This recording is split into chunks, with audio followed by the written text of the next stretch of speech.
Teater tradisional yang seterusnya ialah Mak Yong.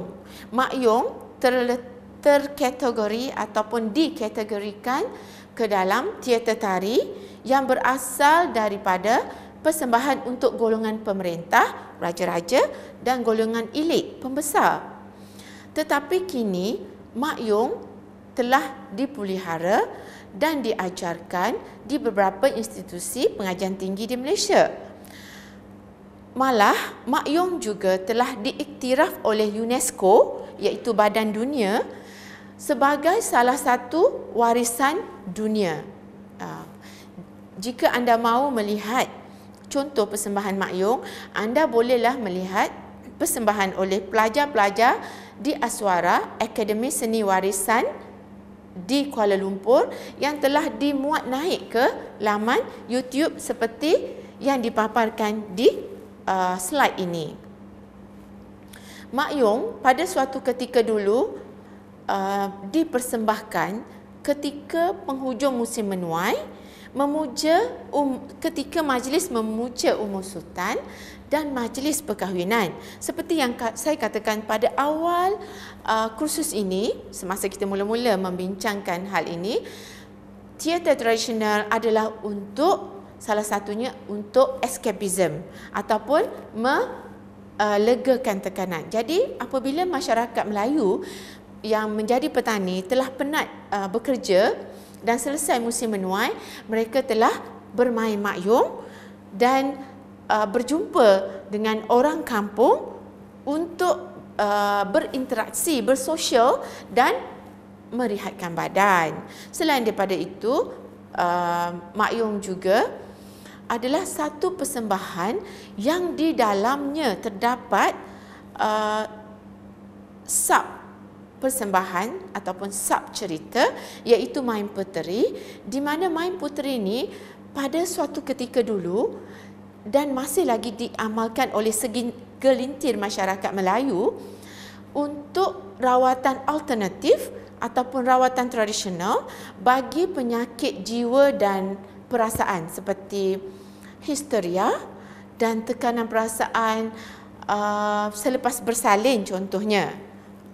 Jadi mereka akan memanggil penari dan Pok Yong dan Mok Yong, iaitu watak penting di dalam persembahan Mak Yong ini, untuk membuat main peteri dengan tujuan rawatan.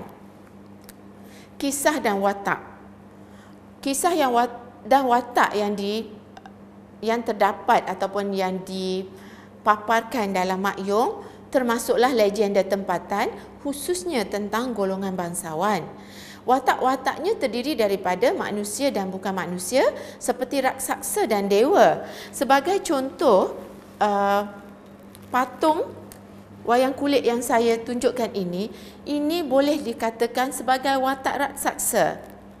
Ya, dia bukan manusia. Tapi watak wanita tadi, Sita Dewi tadi, ia adalah watak manusia, tetapi mereka adalah daripada golongan bangsawan. Watak-wataknya terdiri daripada bukan saja raksasa dan dewa, tetapi ada juga watak orang biasa, orang kebanyakan, iaitu Pak Yong dan Mok Yong yang mempunyai peranan penting sebagai tukang cerita. Selain daripada watak manusia biasa yang menjadi pembantu kepada watak-watak penting ini. Struktur persembahan Mak Yong adalah seperti berikut. Yang penting sekali, Mak Yong dimulakan dengan tarian dan nyanyian, menghadap rebab dan dengan alat muzik khas iaitu rebab. Terdapat 2 pautan di YouTube di mana terdapat 2 situasi ataupun 2 suasana persembahan Mak Yong. Video yang pertama, apabila anda buka video yang pertama, anda akan melihat persembahan Mak Yong dalam suasana semula jadi pada masa dulu, iaitu dipersembahkan di Bangsal. Sementara itu, apabila anda pergi kepada video klip yang kedua, anda akan melihat persembahan Mak Yong dalam suasana moden, iaitu persembahan dijalankan di panggung.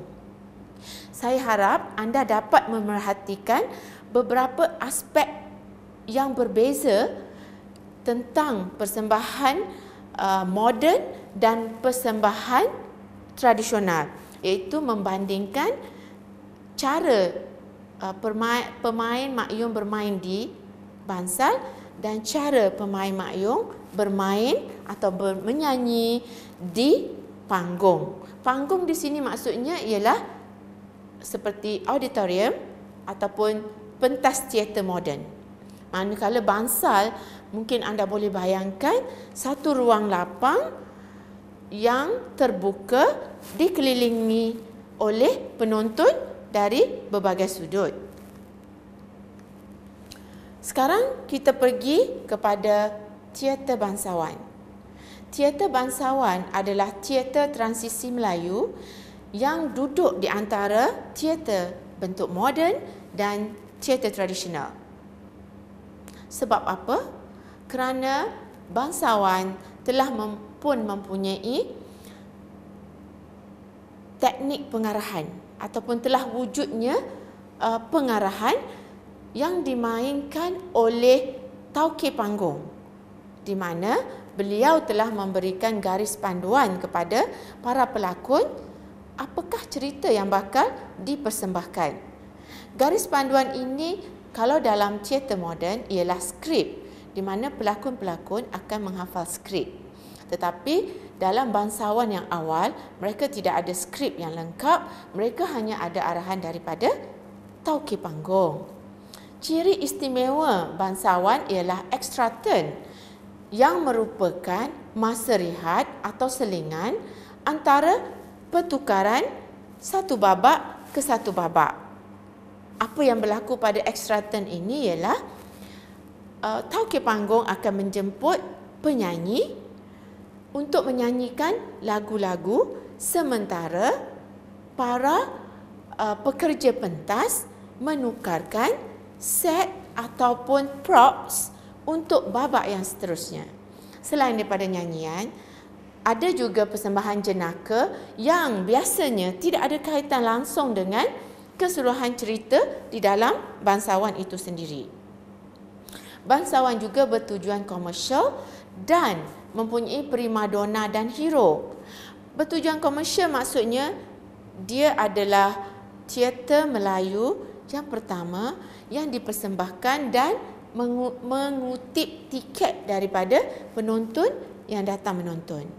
Kerana kebanyakan teater tradisional Melayu yang sebelum ini persembahannya bersifat sosial, khidmat sosial, di mana ia adalah untuk hiburan bersama, tidak melibatkan komersial. Bangsawan biasanya membawakan cerita tentang golongan raja-raja, pembesar dan rakyat jelata yang ada berkaitan dengan istana sebagai kisah utama. Kisah rakyat juga turut dimasukkan sebagai tambahan dan unsur jenaka. Tetapi tumpuan adalah kisah-kisah orang-orang besar, iaitu orang bangsawan. Kerana itulah nama teater ini adalah bangsawan. Plotnya agak longgar, boleh dipanjangkan atau dipendekkan sama ada aksinya, dialognya, dan semua ini dilakukan secara spontan oleh para pelakon yang terlatih. Inilah yang dikatakan sebagai improvisasi, di mana pada ketika tertentu pelakon akan menghasilkan gerak dan mengucapkan dialog secara spontan sesuai dengan keperluan pada ketika itu. Ini memerlukan latihan yang panjang dan bersungguh-sungguh. Selain daripada extra turn, dia juga memasukkan tarian jenaka dan nyanyian dalam persembahan keseluruhan. Selain daripada pengucapan harian, dialognya mungkin ataupun boleh juga terdiri daripada bahasa berirama ataupun bahasa yang puitis yang diungkapkan oleh pelakon-pelakon mungkin dalam bentuk dialog harian ataupun nyanyian. Dari segi lakonan, lakonan sangat penting kerana dari itulah akan ditentukan gaya persembahan sama ada gaya opera atau gaya lakonan. Jika persembahan dan watak lebih menekankan kepada lakonan berbanding melagukan dialog, maka disebut sebagai bangsawan gaya lakonan. Tetapi jika di sebaliknya, di mana lagu membentuk alat ataupun menjadi penting untuk menyampaikan cerita, maka bangsawan itu disebut sebagai gaya opera ataupun bangsawan gaya opera.